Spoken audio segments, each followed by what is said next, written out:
नमस्कार। आकाशवाणी देहरादून से प्रस्तुत है प्रादेशिक समाचार।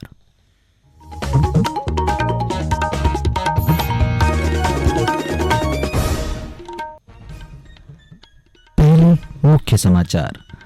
राष्ट्रीय अन्वेषण अभिकरण ने लाल किला कार विस्फोट मामले में पहली बड़ी गिरफ्तारी की। आत्मघाती हमलावर उमर नबी के प्रमुख सहयोगी को दिल्ली से गिरफ्तार किया। देहरादून में 28वीं अखिल भारतीय वन खेलकूद प्रतियोगिता 2025 संपन्न। छत्तीसगढ़ ने सर्वाधिक पदक जीतकर ओवरऑल चैंपियनशिप हासिल की। उत्तराखंड छठे स्थान पर रहा। देहरादून में भारतीय लेखा परीक्षा एवं लेखा विभाग के तीनों कार्यालयों में ऑडिट दिवस 2025 मनाया गया। 29 नवंबर तक चलने ऑडिट ऑडिट जागरूकता गतिविधियों की भी हुई शुरुआत। और हल्द्वानी में साइबर फ्रॉड के अंतर्राज्यीय गिरोह का भंडाफोड़। पुलिस ने 4 साइबर ठगों को किया गिरफ्तार। प्रादेशिक समाचारों के साथ मैं मानव डोभाल और अब समाचार विस्तार से। राष्ट्रीय अन्वेषण अभिकरण NIA ने लाल किला कार विस्फोट मामले में दिल्ली से आमिर राशिद अली नाम के कश्मीरी को गिरफ्तार किया है। आमिर राशिद ने आत्मघाती हमलावर उमर नबी के साथ मिलकर इस आतंकी हमले की साजिश रची थी। इसमें 10 निर्दोष लोगों की जान चली गई थी और लगभग 25 लोग घायल हो गए थे। NIA ने कहा कि हमले में शामिल कार आमिर के नाम पर पंजीकृत थी। आतंकवाद रोधी एजेंसी ने नबी का एक और वाहन भी जब्त किया है। मामले में सबूतों के लिए वाहन की जांच की जा रही है। NIA ने अब तक 73 गवाहों से पूछताछ की है, जिनमें विस्फोट में घायल हुए लोग भी शामिल हैं। जांच agency Delhi police, Jammu Kashmir police, Haryana police, Uttar Pradesh police और विभिन्न सहयोगी एजेंसियों के साथ मिलकर काम कर रही है। एजेंसी ने कहा कि वह बम विस्फोट के पीछे की बड़ी साजिश का पता लगाने और मामले में शामिल अन्य लोगों की पहचान करने के लिए कई सुरागों की तलाश कर रहे हैं। देहरादून में 28वीं अखिल भारतीय वन खेलकूद प्रतियोगिता 2025 संपन्न हुई। इस प्रतियोगिता में देश भर से आई 42 टीमों ने हिस्सा लिया। प्रतियोगिता में छत्तीसगढ़ ने सर्वाधिक पदक जीतकर ओवरऑल चैंपियनशिप हासिल की, जबकि केरल दूसरे स्थान पर रहा। उत्तराखंड छठे स्थान पर रहा। हालांकि उद्घाटन समारोह की परेड में उत्तराखंड प्रथम रहा। महिला बेस्ट एथलेटिक्स का खिताब भी उत्तराखंड की ज्योति जोशी ने जीता। महाराणा प्रताप स्पोर्ट्स कॉलेज में आयोजित समापन समारोह में मुख्य अतिथि राज्यपाल लेफ्टिनेंट जनरल गुरमीत सिंह ने कहा कि वन अधिकारी कठिन परिस्थितियों में काम करते हैं, इसलिए फिटनेस और मानसिक मजबूती बेहद जरूरी है। उन्होंने फिट इंडिया मूवमेंट को मजबूत बनाने में वन अधिकारियों की सक्रिय भागीदारी की प्रशंसा की। कार्यक्रम में वन मंत्री सुबोध उनियाल ने वन कर्मियों को बधाई दी और उत्तराखंड के पदक विजेताओं को सम्मानित करने की घोषणा की। मुख्यमंत्री पुष्कर सिंह धामी ने कल नई दिल्ली में केंद्रीय रक्षा मंत्री राजनाथ सिंह से शिष्टाचार भेंट की।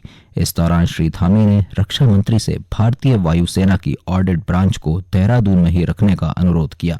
उन्होंने कहा कि देहरादून लंबे समय से इस शाखा का संचालन कर रहा है और प्रदेश की सीमाएं चीन व नेपाल से लगने के कारण इसका सामरिक महत्व भी अधिक है, इसलिए शाखा को यथावत स्थान पर बनाए रखना आवश्यक है। मुख्यमंत्री ने गृह मंत्री से ग्वालदम, नंदकेसरी, थराली, देवाल, मुंदोली, वाण मोटर मार्ग के रखरखाव का कार्य आगे भी उत्तराखंड लोक निर्माण विभाग से ही कराए जाने की मांग रखी। उन्होंने कहा कि ये रास्ता नंदा देवी राजजात यात्रा का प्रमुख मार्ग है और वर्ष 2026 में प्रस्तावित यात्रा के लिए इसकी स्थानीय स्तर पर PWD द्वारा देखभाल जरूरी है। मुख्यमंत्री ने बताया कि स्थानीय परिस्थितियों को देखते हुए PWD इस मार्ग के रखरखाव के लिए उपयुक्त विभाग है, जिससे यात्रा और स्थानीय आवागमन दोनों को सुविधा मिलेगी। रक्षा मंत्री ने मुख्यमंत्री द्वारा उठाए गए मुद्दों पर सकारात्मक विचार का आश्वासन दिया।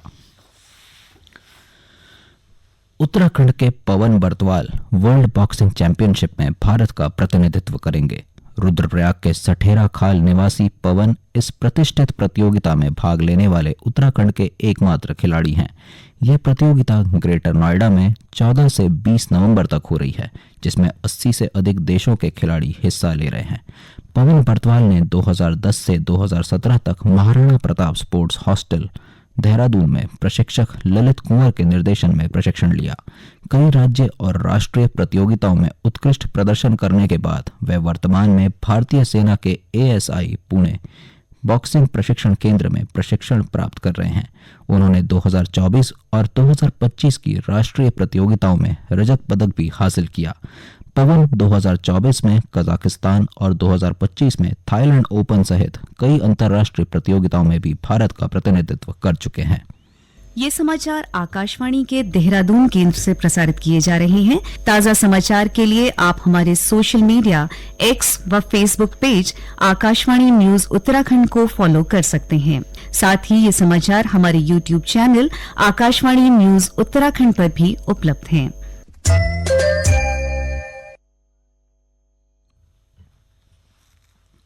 देहरादून में भारतीय लेखा परीक्षा एवं लेखा विभाग के तीनों कार्यालयों में 16 नवंबर को ऑडिट दिवस 2025 मनाया गया। इसी के साथ 29 नवंबर तक चलने वाली ऑडिट जागरूकता गतिविधियों की शुरुआत हुई। इन गतिविधियों का उद्देश्य सुशासन में ऑडिट की भूमिका के प्रति आम लोगों और हितधारकों में जागरूकता बढ़ाना है। मुख्य कार्यक्रम नई दिल्ली स्थित कैग मुख्यालय में उपराष्ट्रपति सीपी राधाकृष्णन की अध्यक्षता में हुआ, जिसमें उत्तराखंड के महालेखाकार मोहम्मद परवेज आलम और संजीव कुमार ने हिस्सा लिया। देहरादून के सभी कार्यालयों के कार्मिकों ने इस कार्यक्रम में ऑनलाइन भाग लिया। ऑडिट दिवस के तहत देहरादून में चित्रकला और रंगोली प्रतियोगिताएं, कार्यशालाएं, पर्यावरण व वन्यजीव संरक्षण पर संगोष्ठियां, वॉकथॉन, ऑडिट मेला और सांस्कृतिक कार्यक्रम आयोजित किए जाएंगे। इन कार्यक्रमों का उद्देश्य विभाग की पहुंच को मजबूत करना और हितग्राहियों के साथ बेहतर संवाद स्थापित करना है। हल्द्वानी में पुलिस ने साइबर फ्रॉड के अंतर्राज्यीय गिरोह का भंडाफोड़ किया है। वरिष्ठ पुलिस अधीक्षक डॉक्टर मंजूनाथ टीसी के निर्देशन में तल्ली ताल पुलिस ने सोशल मीडिया के जरिए एपी के फाइल भेजकर मोबाइल हैक करने वाले 4 साइबर ठगों को गिरफ्तार किया। गिरोह के बैंक खातों में 3 करोड़ से अधिक का संदिग्ध लेन देन सामने आया है। पुलिस ने 15 नवंबर की रात भेड़िया पखाड़ मोड़ के पास एक संदिग्ध कार को रोककर तलाशी ली, जिसमें 4 युवक पकड़े गए। उनके पास से 11 मोबाइल फोन, 9 सिम कार्ड, आधार और pan card, bank card, chequebook समेत विभिन्न दस्तावेज मिले। पूछताछ में आरोपियों ने बताया कि वह एपी के फाइल भेजकर लोगों के मोबाइल का एक्सेस हासिल कर लेते थे और बैंक लेन देन की जानकारी चुराते थे। पुलिस ने सभी आरोपियों के खिलाफ संबंधित धाराओं में मुकदमा दर्ज कर दिया है। गिरोह के नेटवर्क और जुड़े खातों की जांच जारी है। कुमाऊं परिक्षेत्र के सभी थानों में शनिवार को थाना दिवस आयोजित किया गया। पुलिस और जनता के बीच सीधे संवाद को मजबूत बनाने तथा जन केंद्रित पुलिसिंग को भी प्रभावी बनाने के उद्देश्य से आयोजित इस कार्यक्रम में लोगों की समस्याएं और सुझाव थानों में ही सुने गए। पुलिस मुख्यालय के अनुसार प्रत्येक थाना क्षेत्र के नागरिकों की शिकायतों का मौके पर ही समाधान करने का प्रयास किया गया। अधिकारियों ने लोगों को भरोसा दिलाया कि उनकी समस्याओं का समयबद्ध और संवेदनशील निस्तारण किया जाएगा। पुलिस महानिरीक्षक कुमाऊं परिक्षेत्र रिद्दम अग्रवाल ने थानों को आमजन के लिए सहज और विश्वास योग्य केंद्र बनाने के निर्देश दिए। उन्होंने जनता से अपील की कि वे नियमित रूप से थाना दिवस में शामिल होकर पुलिस जन सहयोग को मजबूत करें, जिससे क्षेत्र में शांति और कानून व्यवस्था को और बेहतर बनाया जा सकता है। कुमाऊं विश्वविद्यालय ने बीएड सत्र 2025-27 के प्रवेश प्रक्रिया की तिथियों में संशोधन कर इसकी अवधि बढ़ा दी है। नई सूचना के अनुसार ऑनलाइन पंजीकरण अब 18 नवंबर तक किया जा सकेगा। पंजीकरण में सुधार के लिए 19 नवंबर की तिथि निर्धारित की गई है, जबकि अंकों के प्रमाण पत्रों की जांच और सत्यापन 20 व 21 नवंबर को किए जाएंगे। योग्य अभ्यर्थियों के लिए महाविद्यालय आवंटन 22 से 24 नवंबर तक होगा और आवंटित महाविद्यालयों में प्रवेश 25 से 29 नवंबर तक कराया जाएगा। द्वितीय चरण में शेष अभ्यर्थियों का महाविद्यालय आवंटन 30 नवंबर को होगा, जिसके बाद प्रवेश 1 से 6 दिसंबर तक होगा।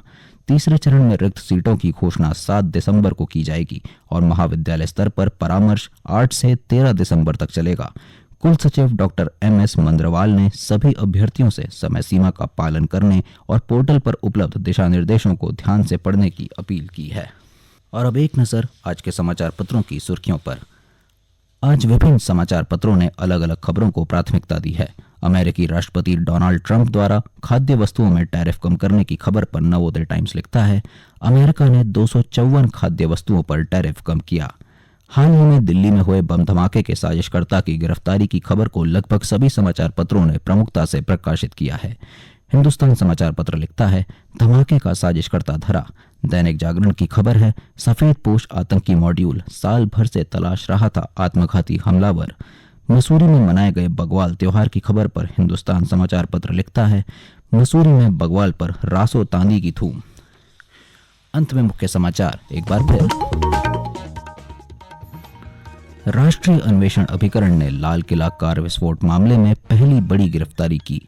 आत्मघाती हमलावर उमर नबी के प्रमुख सहयोगी को दिल्ली से गिरफ्तार किया। देहरादून में 28वीं अखिल भारतीय वन खेल कूद प्रतियोगिता 2025 संपन्न। छत्तीसगढ़ ने सर्वाधिक पदक जीतकर ओवरऑल चैंपियनशिप हासिल की। उत्तराखंड छठे स्थान पर रहा।